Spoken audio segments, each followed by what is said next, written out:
Ridge Motorsport Park is a really fun track here in Pacific Northwest in Shelton, Washington. It's 16 turns, 2.5 miles, and then the really fun part is it's got over 300 feet of elevation changes. And I had never been to it, not until this week. So I figured this would be a really fun opportunity to try the game in a sim. Go do the track day, try driving the track in real life, and then just sort of compare the differences. Since I had never driven it before, figured it could be interesting just to see how close the two were. So this, of course, this is the sim lap, simulator being Assetto Corsa. This map is one I downloaded from SimTrax. I believe it's been laser scanned. Seemed pretty accurate. We'll call out a couple major differences that I felt afterward, but all in all, pretty good. The car itself, also when I downloaded, I did have to modify it a little bit. The simulator had this in the sequential manual gearbox version of the car, and the real car is a 6-speed. So I had to do some tweaks to make that more realistic. Other than that, though, felt pretty similar, felt pretty good.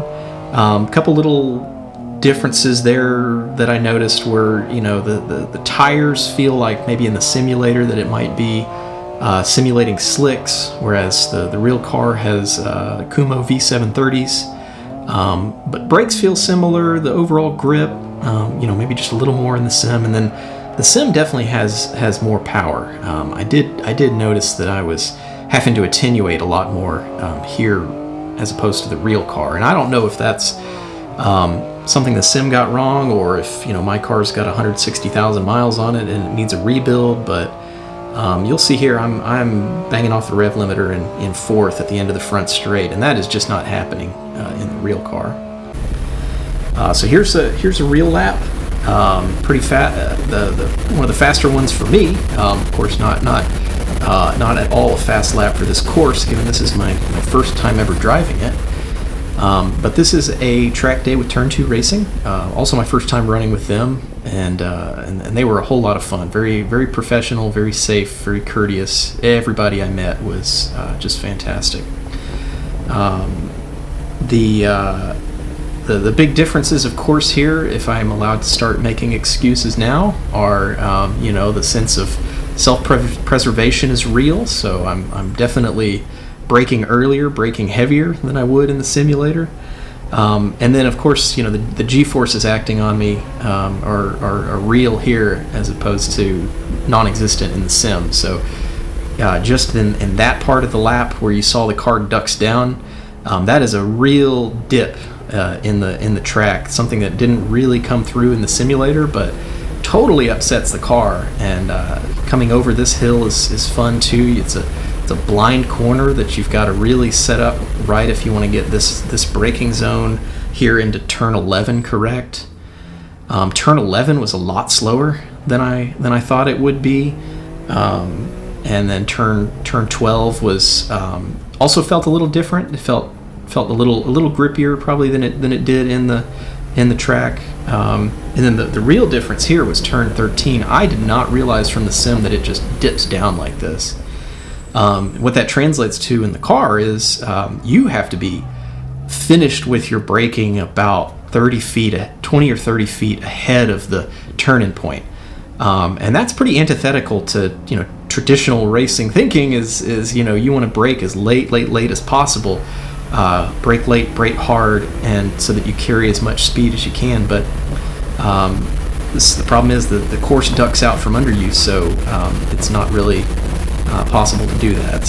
So let's take a look at them side by side. Of course, this will be kind of telling. I'm going to spoil it for you right now. My sim lap was a 1:52. My real lap was 2 minutes. So we are obviously way faster in the sim, and you can already see that here in corner 1, right?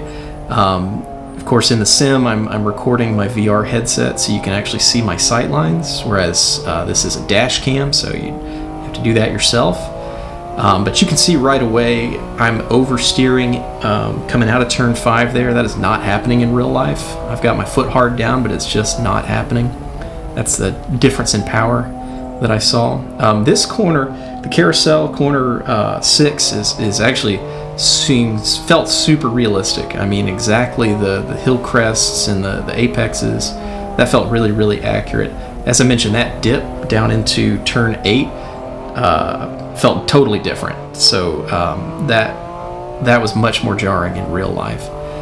You can see now the sim lap, I'm way out ahead. I'm over the top of that hill crest and bearing down on corner 11. I'm a good bit behind at this point. So, big difference there. Corner 11, like I said, feels a lot slower in real life. Corner 12, kind of same way.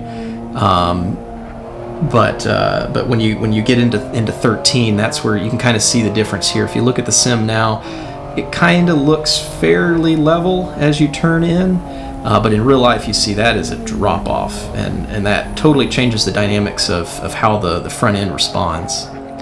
Getting around the end, turns 14, 15, 16, I didn't feel much of a difference there, but at the end of the day, I never felt like in real life I kind of nailed 14, 15, 16. None of the lines I pulled really were my favorite, so that's going to be something to work on next time I go. Anyways, hope you appreciated this video. Always interested in feedback. Anybody that's driven the real course, anything on my lines, anything I could be doing better, let me know.